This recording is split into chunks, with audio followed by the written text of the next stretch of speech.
श्रीगणेशाय नमः। अथ श्रीदेवी भागवत पुराणोक्तम् स्वधा स्तोत्रम्।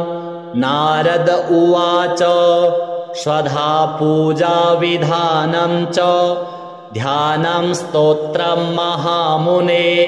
श्रोतुमिच्छामि यत्नेन वद वेदविदां वर। नारायण उवाच ध्यानं च स्तवनं ब्रह्मन् वेदोक्तं सर्वमङ्गलं। सर्वं जानासि च कथं ज्ञातुमिच्छसि वृद्धये। शरत्कृष्णत्रयोदश्यां मघायां श्राद्धवासरे स्वधां सम्पूज्य यत्नेन ततः श्राद्धं समाचरेत्। स्वधाम्नाभ्यर्च्य यो विप्रः श्राद्धं कुर्यात् अहं मतिः। न भवेत् फलपाक्षत्यं श्राद्धस्य तर्पणस्य च।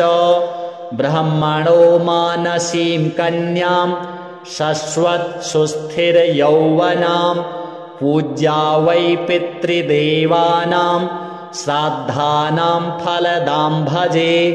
इति ध्यात्वा शिलायां वा अथवा मङ्गले घटे दद्यात्पाद्यादिकं तस्मै मूले नेति श्रुतौ श्रुतम्।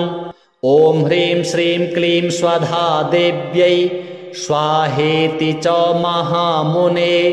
समुच्चार्य च सम्पूज्य स्तुत्वा तां प्रणमेद्विजः। स्तोत्रं शृणु मुनिश्रेष्ठ ब्रह्मपुत्र विशारद। सर्ववाञ्छाप्रदं नृणां ब्रह्मणा यत्कृतं पुरा। श्रीनारायण उवाच स्वधोच्चारणमात्रेण तीर्थस्नायी भवेन्नरः।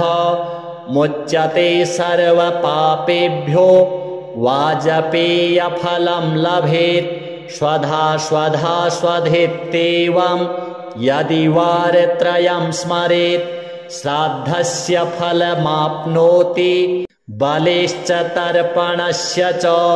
श्राद्धकाले स्वधा स्तोत्रं यः शृणोति समाहितः स लभेत् श्राद्धसम्भूतं फलमेव न संशयः। स्वधा स्वधा स्वधेत्येवं त्रिसन्ध्यं यः पठेन्नरः प्रियां विनीतां स लभेत् साध्वीं पुत्रगुणान्वितां। पितॄणां प्राणतुल्या त्वं द्विजजीवनरूपिणी। श्राद्धाधिष्ठात्री देवी च श्राद्धादीनां फलप्रदां। नित्या त्वं सत्यरूपासि पुण्यरूपासि सुरते। आविर्भावतिरोभावौ सृष्टौ च प्रलये तव। ॐ स्वस्ति च नमः स्वाहा। स्वधा त्वं दक्षिणा तथा निरूपिताः चतुर्वेदैः प्रशस्ताः कर्मिणां पुनः। कर्मपूर्त्यर्थमेवैता ईश्वरेण विनिर्मिताः।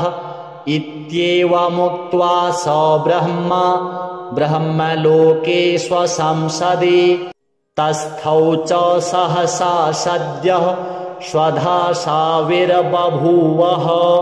तदा पितृभ्यः प्रददौ तामेव कमलाननां। तां सम्प्राप्य ययुस्ते च पितरश्च प्रहर्षिताः। स्वधा स्तोत्रमिदं पुण्यं यः शृणोति समाहितः स स्नातः सर्वतीर्थेषु वाञ्छितं फलमाप्नुयात्। श्रीस्वधादेव्यार्पणमस्तु। नारद उवाच स्वधा पूजा विधानं च ध्यानं स्तोत्रं महामुने। श्रोतुमिच्छामि यत्नेन वद वेदविदां वर। नारायण उवाच ध्यानं च स्तवनं ब्रह्मन् वेदोक्तं सर्वमङ्गलं सर्वं जानासि च कथं ज्ञातुमिच्छसि वृद्धये शरत्कृष्णत्रयोदश्यां मघायां श्राद्धवासरे स्वधां सम्पूज्य यत्नेन ततः श्राद्धं समाचरेत् स्वधाम्नाभ्यर्च्य यो विप्रः श्राद्धं कुर्यात् अहं मतिः न भवेत् फलपाक्षत्यं श्राद्धस्य तर्पणस्य च ब्रह्मणो मानसीं कन्यां शश्वत् सुस्थिरयौवनां पूज्या वै पितृदेवानां श्राद्धानां फलदां भजे इति ध्यात्वा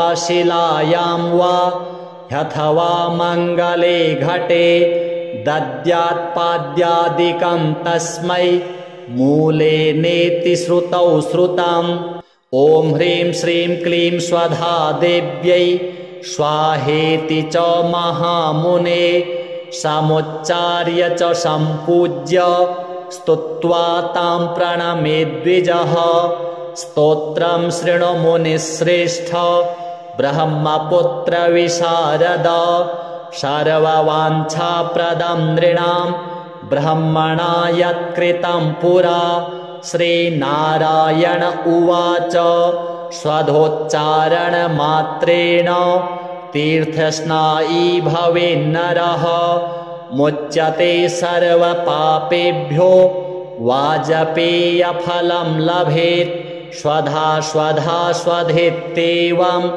यदि वारत्रयं स्मरेत् श्राद्धस्य फलमाप्नोति बलेश्च तर्पणस्य च श्राद्धकाले स्वधा स्तोत्रं यः शृणोति समाहितः स लभेत् श्राद्धसम्भूतं फलमेव न संशयः स्वधा स्वधा स्वधेत्येवं त्रिसन्ध्यं यः पठेन्नरः प्रियां विनीतां स लभेत् साध्वीं पुत्रगुणान्वितां पितॄणां प्राणतुल्या त्वं द्विजजीवनरूपिणी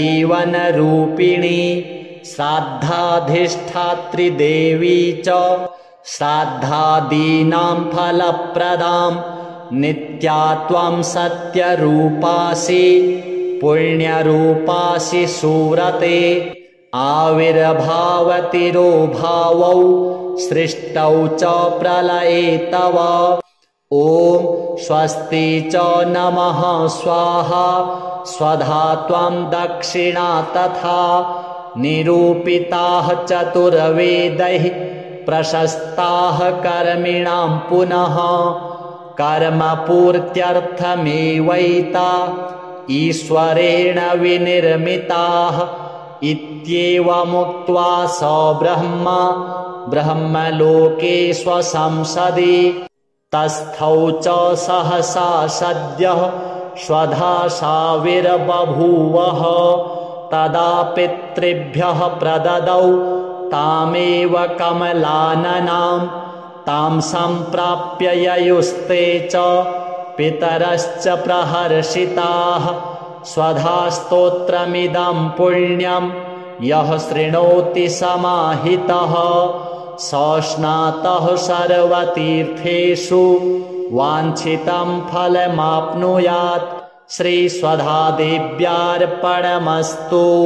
नारद उवाच स्वधा पूजा विधानं च ध्यानं स्तोत्रं महामुने श्रोतुमिच्छामि यत्नेन वद वेदविदां वर।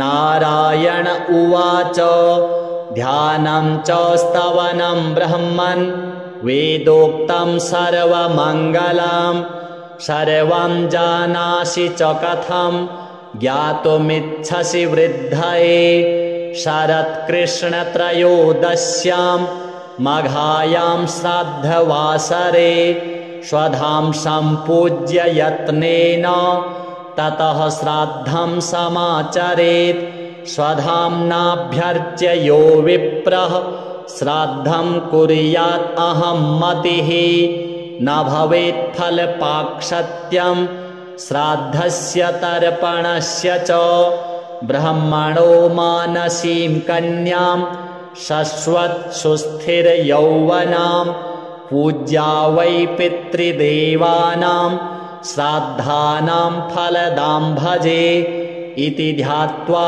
शिलायां वा अथवा मङ्गले घटे दद्यात्पाद्यादिकं तस्मै मूले नेति श्रुतौ श्रुतम् ॐ ह्रीं श्रीं क्लीं स्वधा देव्यै स्वाहेति च महामुने समुच्चार्य च सम्पूज्य स्तुत्वा तां प्रणमेद्विजः स्तोत्रं शृणु मुनिश्रेष्ठ ब्रह्मपुत्र विशारद सर्ववाञ्छाप्रदं नृणां ब्रह्मणा यत्कृतं पुरा श्रीनारायण उवाच स्वधोच्चारणमात्रेण तीर्थस्नायी भवेन्नरः मुच्यते सर्वपापेभ्यो वाजपेयफलं लभेत् स्वधा स्वधा स्वधेत्येवं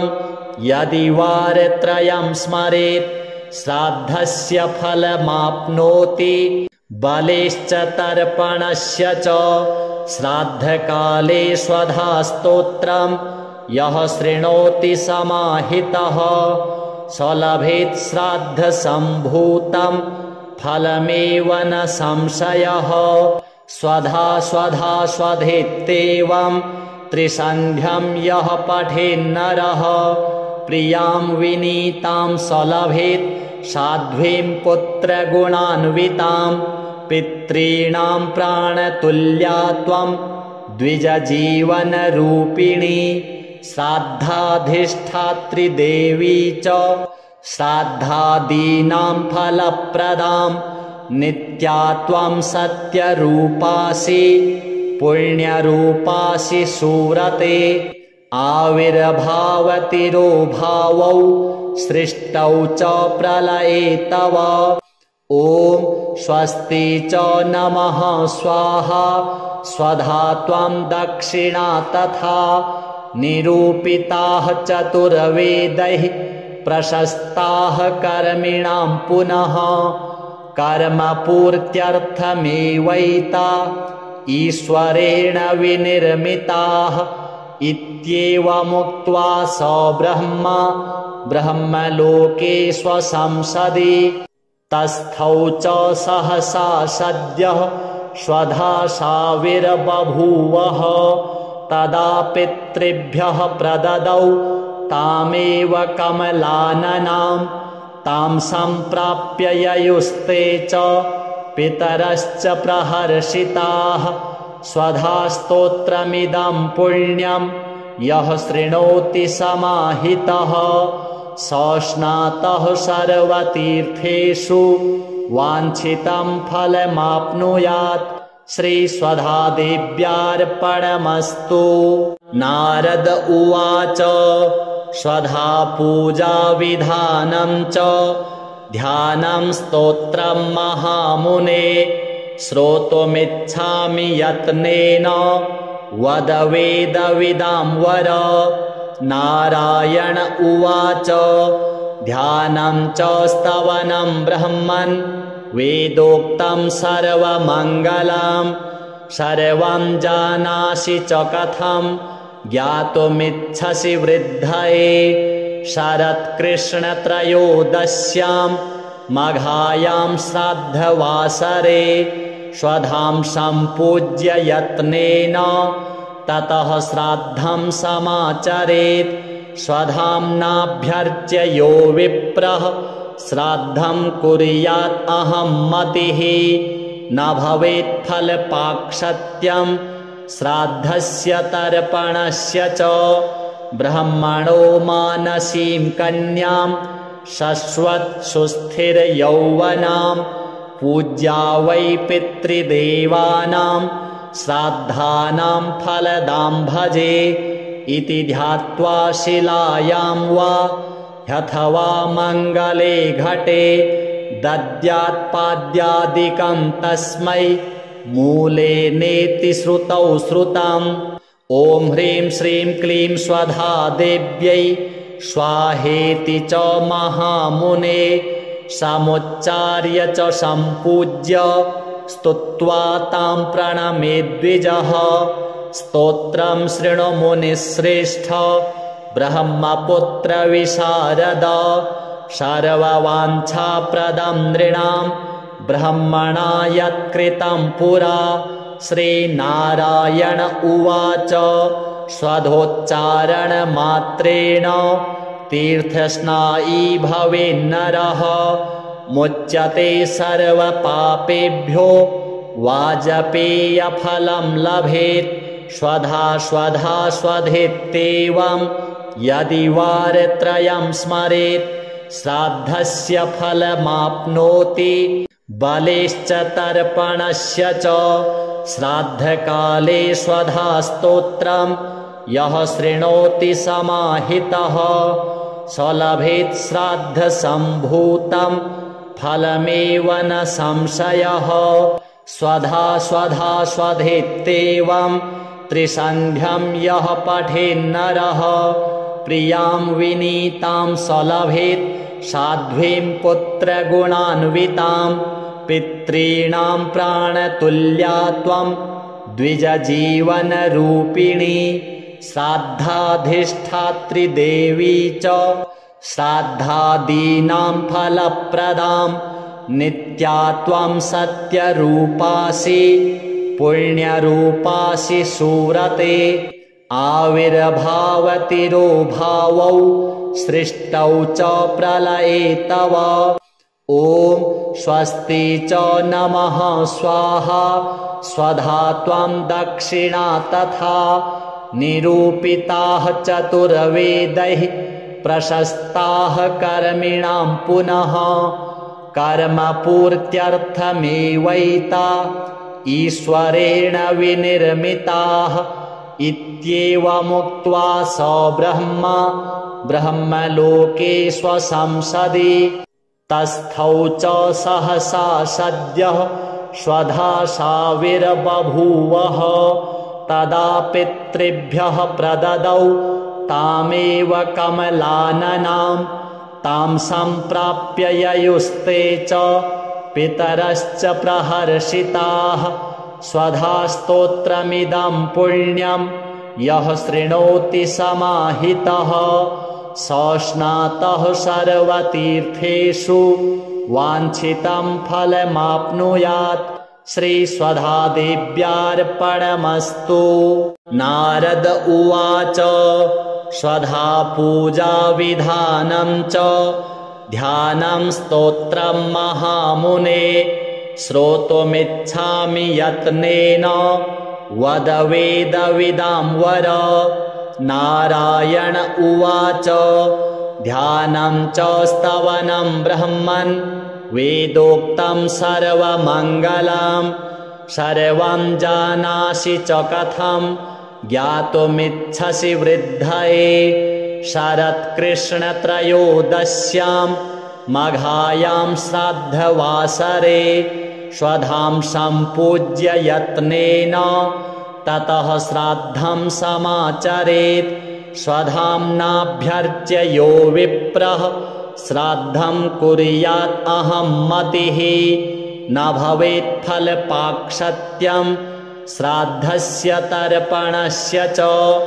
ब्रह्मणो मानसीं कन्यां शश्वत् सुस्थिरयौवनां पूज्या वै पितृदेवानां श्राद्धानां फलदां भजे। इति ध्यात्वा शिलायां वा ह्यथवा मङ्गले घटे दद्यात्पाद्यादिकं तस्मै मूले नेति श्रुतौ श्रुतम्। ॐ ह्रीं श्रीं क्लीं स्वधा देव्यै स्वाहेति च महामुने समुच्चार्य च सम्पूज्य स्तुत्वा तां प्रणमे द्विजः। स्तोत्रं शृणु मुनिश्रेष्ठ ब्रह्मपुत्रविशारद सर्ववाञ्छाप्रदं नृणां ब्रह्मणा यत्कृतं पुरा। श्रीनारायण उवाच स्वधोच्चारणमात्रेण तीर्थस्नायी भवेन्नरः मुच्यते सर्वपापेभ्यो वाजपेयफलं लभेत्। स्वधा स्वधा स्वधेत्येवं यदि वारत्रयं स्मरेत् श्राद्धस्य फलमाप्नोति बलेश्च तर्पणस्य च। श्राद्धकाले स्वधा स्तोत्रं यः शृणोति समाहितः स लभेत् श्राद्धसम्भूतं फलमेव न संशयः। स्वधा स्वधा स्वधेत्येवं त्रिसन्ध्यं यः पठेन्नरः प्रियां विनीतां स लभेत् साध्वीं पुत्रगुणान्वितां। पितॄणां प्राणतुल्या त्वं द्विजजीवनरूपिणी श्राद्धाधिष्ठात्री देवी च श्राद्धादीनां फलप्रदां। नित्या त्वं सत्यरूपासि पुण्यरूपासि सुव्रते आविर्भावतिरोभावौ सृष्टौ च प्रलये तव। ॐ स्वस्ति च नमः स्वाहा स्वधा त्वं दक्षिणा तथा निरूपिताः चतुर्वेदैः प्रशस्ताः कर्मिणां पुनः कर्मपूर्त्यर्थमेवैता ईश्वरेण विनिर्मिताः।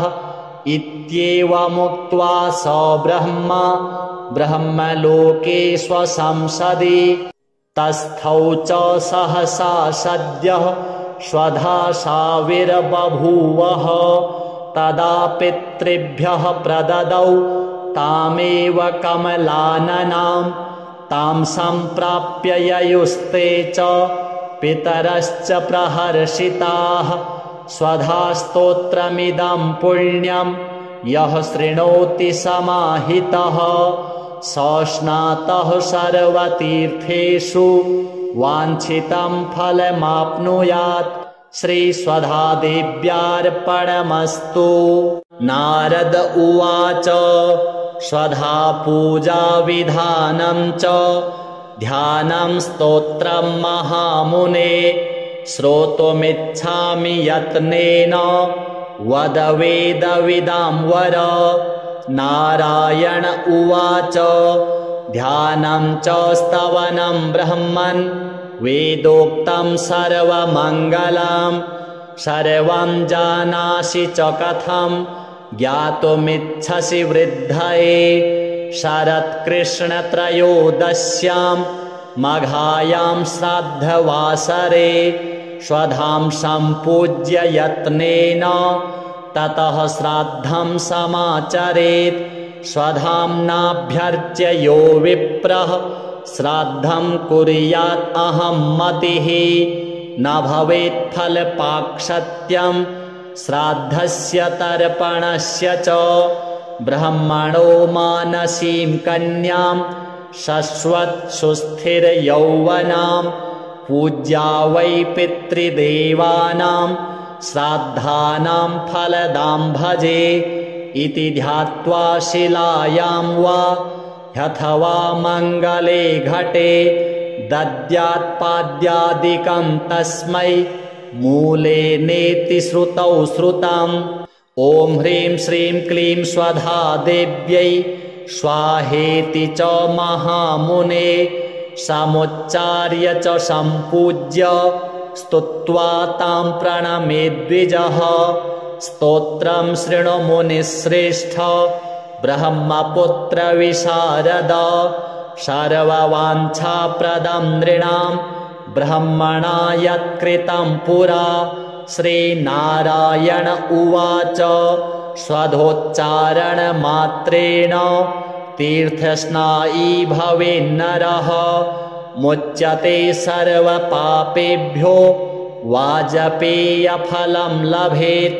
स्वधा स्वधा स्वधेत्येवं यदि वारत्रयं स्मरेत् श्राद्धस्य फलमाप्नोति बलेश्च तर्पणस्य च श्राद्धकाले स्वधा स्तोत्रं यः शृणोति समाहितः स लभेत् श्राद्धसम्भूतं फलमेव न संशयः स्वधा स्वधा स्वधेत्येवं त्रिसन्ध्यं यः पठेन्नरः प्रियां विनीतां स लभेत् साध्वीं पुत्रगुणान्वितां पितॄणां प्राणतुल्या त्वं द्विजजीवनरूपिणी श्राद्धाधिष्ठात्री देवी च श्राद्धादीनां फलप्रदां नित्या त्वं सत्यरूपासि पुण्यरूपासि सुरते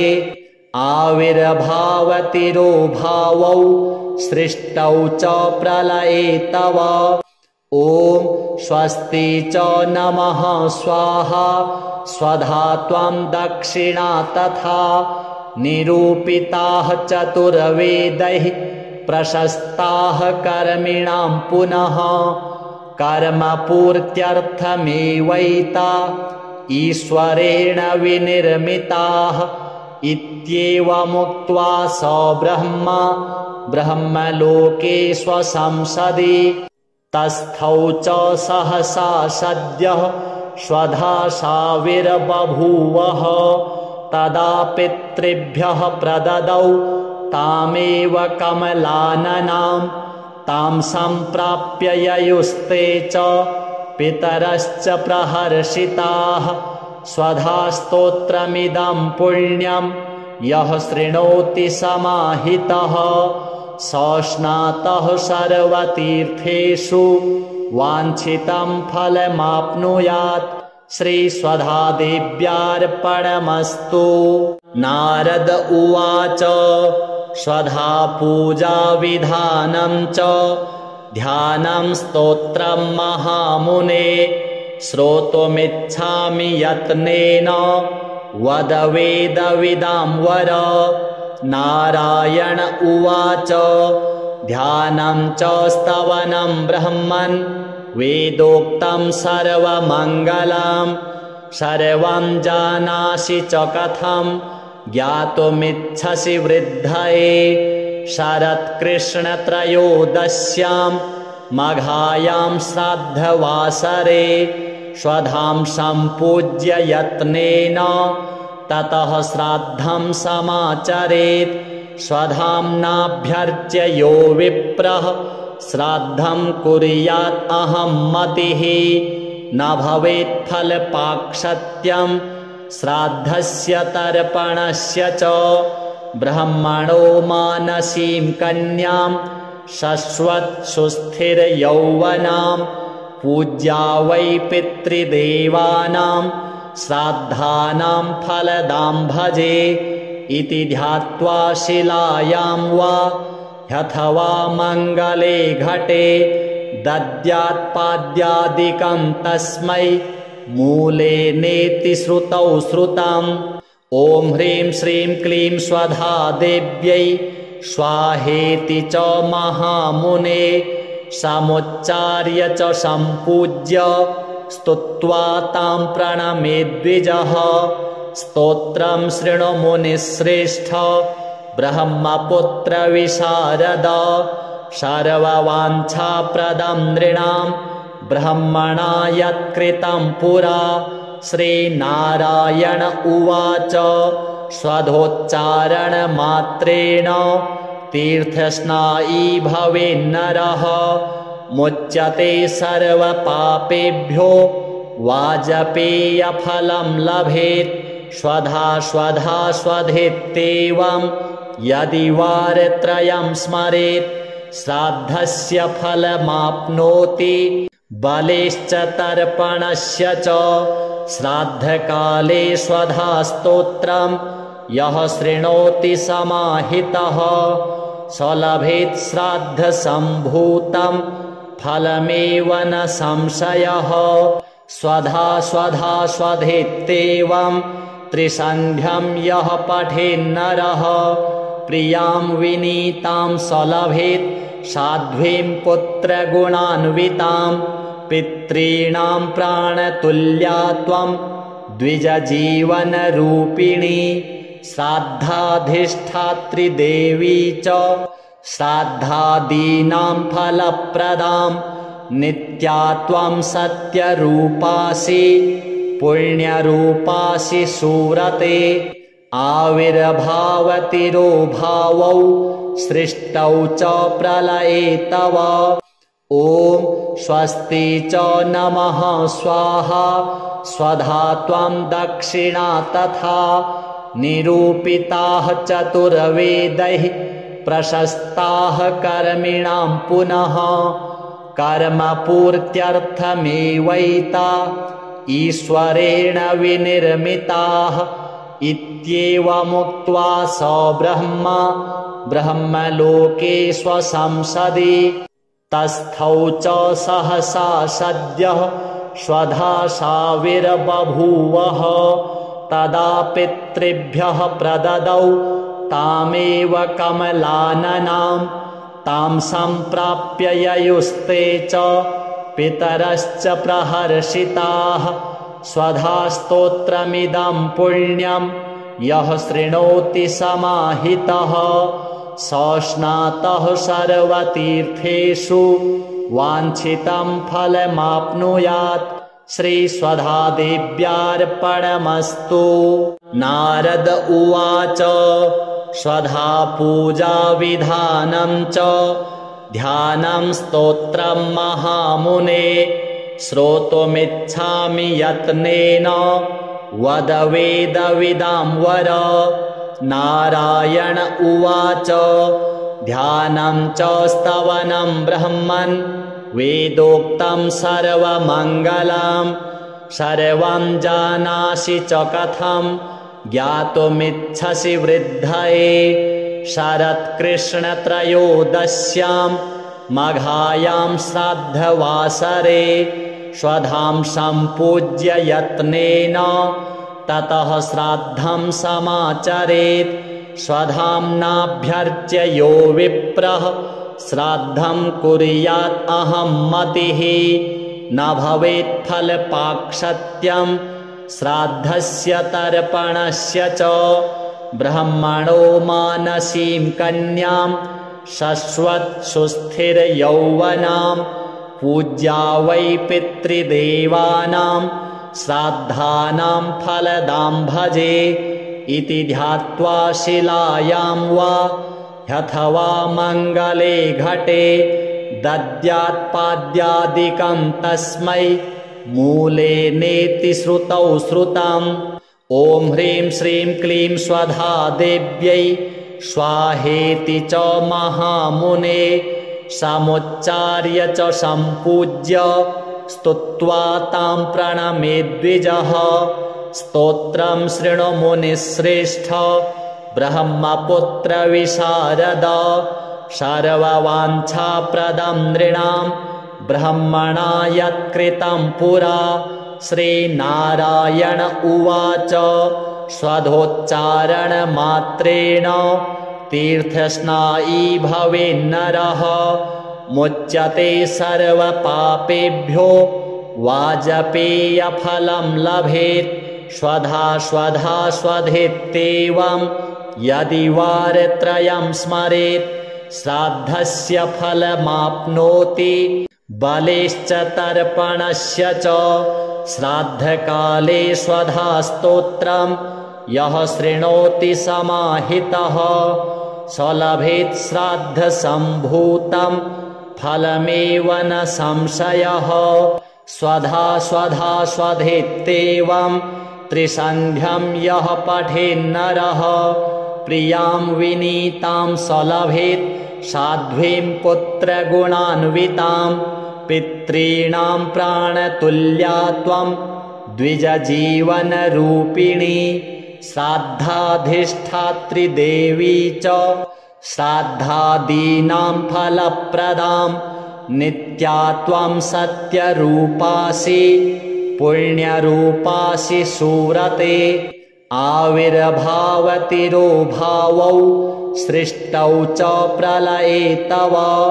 ॐ स्वस्ति च नमः स्वाहा स्वधा त्वं दक्षिणा तथा निरूपिताः चतुर्वेदैः प्रशस्ताः कर्मिणां पुनः कर्मपूर्त्यर्थमेवैता ईश्वरेण विनिर्मिताः इत्येवमुक्त्वा स ब्रह्मा ब्रह्मलोके स्वसंसदि तस्थौ च सहसा सद्यः स्वधाशाविर्बभूवः तदा पितृभ्यः प्रददौ तामेव कमलाननां तां सम्प्राप्य ययुस्ते च पितरश्च प्रहर्षिताः स्वधास्तोत्रमिदं पुण्यं यः शृणोति समाहितः सस्नातः सर्वतीर्थेषु वाञ्छितं फलमाप्नुयात्। श्रीस्वधादेव्यार्पणमस्तु। नारद उवाच स्वधा पूजा विधानं च ध्यानं स्तोत्रं महामुने श्रोतुमिच्छामि यत्नेन वद वेदविदां वर। नारायण उवाच ध्यानं च स्तवनं ब्रह्मन् वेदोक्तं सर्वमङ्गलं सर्वं जानासि च कथं ज्ञातुमिच्छसि वृद्धये। शरत्कृष्णत्रयोदश्यां मघायां श्राद्धवासरे स्वधां सम्पूज्य यत्नेन ततः श्राद्धं समाचरेत्। स्वधाम्नाभ्यर्च्य यो विप्रः श्राद्धं कुर्यात् अहं मतिः न भवेत् फलपाक्षत्यं श्राद्धस्य तर्पणस्य च।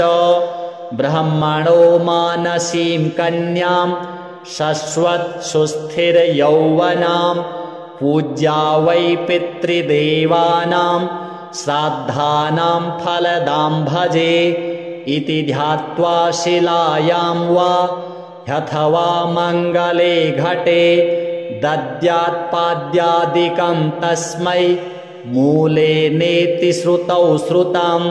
ॐ ह्रीं श्रीं क्लीं स्वधा देव्यै स्वाहेति च महामुने समुच्चार्य च सम्पूज्य स्तुत्वा तां प्रणमेद्विजः। स्तोत्रं शृणु मुनिश्रेष्ठ ब्रह्मपुत्र विशारद सर्ववाञ्छाप्रदं नृणां ब्रह्मणा यत्कृतं पुरा। श्रीनारायण उवाच स्वधोच्चारणमात्रेण तीर्थस्नायी भवेन्नरः मुच्यते सर्वपापेभ्यो वाजपेयफलं लभेत्। स्वधा स्वधा स्वधेत्येवं यदि वारत्रयं स्मरेत् श्राद्धस्य फलमाप्नोति बलेश्च तर्पणस्य च। श्राद्धकाले स्वधा स्तोत्रं यः शृणोति समाहितः स लभेत् श्राद्धसम्भूतं फलमेव न संशयः। स्वधा स्वधा स्वधेत्येवं त्रिसन्ध्यं यः पठेन्नरः प्रियां विनीतां स लभेत् साध्वीं पुत्रगुणान्वितां। पितॄणां प्राणतुल्या त्वं द्विजजीवनरूपिणी श्राद्धाधिष्ठात्री देवी च श्राद्धादीनां फलप्रदां नित्या त्वं सत्यरूपासि पुण्यरूपासि सुरते। आविर्भावतिरोभावौ सृष्टौ च प्रलये तव। ॐ स्वस्ति च नमः स्वाहा स्वधा त्वं दक्षिणा तथा निरूपिताः चतुर्वेदैः प्रशस्ताः कर्मिणां पुनः कर्मपूर्त्यर्थमेवैता ईश्वरेण विनिर्मिताः इत्येवमुक्त्वा स ब्रह्मा ब्रह्मलोके स्वसंसदि तस्थौ च सहसा सद्यः स्वधासाविर्बभूवः तदा पितृभ्यः प्रददौ तामेव कमलाननां तां सम्प्राप्य ययुस्ते च पितरश्च प्रहर्षिताः स्वधास्तोत्रमिदं पुण्यं यः शृणोति समाहितः सस्नातः सर्वतीर्थेषु वाञ्छितं फलमाप्नुयात् श्रीस्वधादेव्यार्पणमस्तु। नारद उवाच स्वधा पूजा विधानं च ध्यानं स्तोत्रं महामुने श्रोतुमिच्छामि यत्नेन वद वेदविदां वर। नारायण उवाच ध्यानं च स्तवनं ब्रह्मन् वेदोक्तं सर्वमङ्गलं सर्वं जानासि च कथं ज्ञातुमिच्छसि वृद्धये। शरत्कृष्णत्रयोदश्यां मघायां श्राद्धवासरे स्वधां सम्पूज्य यत्नेन ततः श्राद्धं समाचरेत्। स्वधाम्नाभ्यर्च्य यो विप्रः श्राद्धं कुर्यात् अहं मतिः न भवेत् फलपाक्षत्यं श्राद्धस्य तर्पणस्य च। ब्रह्मणो मानसीं कन्यां शश्वत् सुस्थिरयौवनां पूज्या वै पितृदेवानां श्राद्धानां फलदां भजे इति ध्यात्वा शिलायां वा अथवा मङ्गले घटे दद्यात्पाद्यादिकं तस्मै मूले नेति श्रुतौ श्रुतम्। ॐ ह्रीं श्रीं क्लीं स्वधा देव्यै स्वाहेति च महामुने समुच्चार्य च सम्पूज्य स्तुत्वा तां प्रणमेद्विजः। स्तोत्रं शृणु मुनिश्रेष्ठ ब्रह्मपुत्र विशारद सर्ववाञ्छाप्रदं नृणां ब्रह्मणा यत्कृतं पुरा। श्रीनारायण उवाच स्वधोच्चारणमात्रेण तीर्थस्नायी भवेन्नरः मुच्यते सर्वपापेभ्यो वाजपेयफलं लभेत्। स्वधा स्वधा स्वधेत्येवं यदि वारत्रयं स्मरेत् श्राद्धस्य फलमाप्नोति बलेश्च तर्पणस्य च। श्राद्धकाले स्वधा स्तोत्रं यः शृणोति समाहितः स लभेत् श्राद्धसम्भूतं फलमेव न संशयः। स्वधा स्वधा स्वधेत्येवं त्रिसन्ध्यं यः पठेन्नरः प्रियां विनीतां स लभेत् साध्वीं पुत्रगुणान्वितां। पितॄणां प्राणतुल्या त्वं द्विजजीवनरूपिणी श्राद्धाधिष्ठात्री देवी च श्राद्धादीनां फलप्रदां। नित्या त्वं सत्यरूपासि पुण्यरूपासि सूरते आविर्भावतिरोभावौ सृष्टौ च प्रलये तव।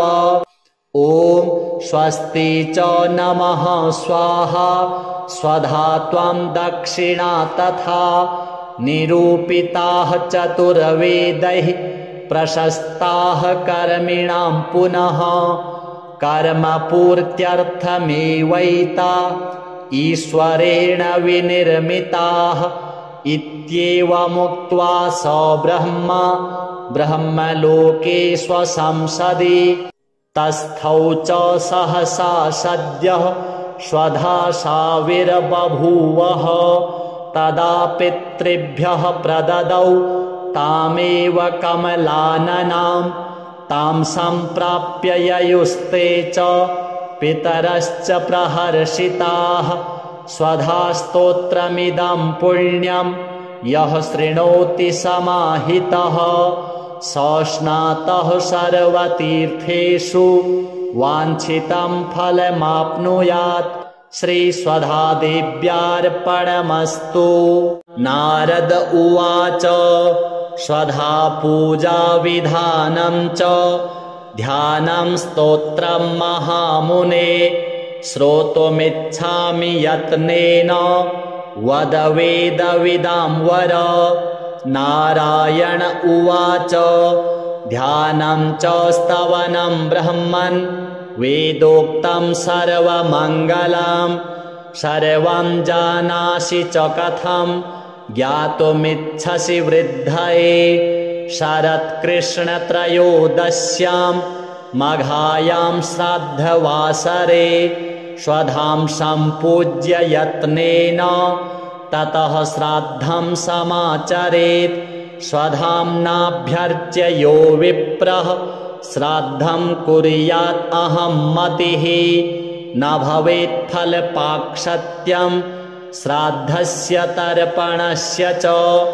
ब्रह्मणो मानसीं कन्यां शश्वत् सुस्थिरयौवनां पूज्या वै पितृदेवानां श्राद्धानां फलदां भजे।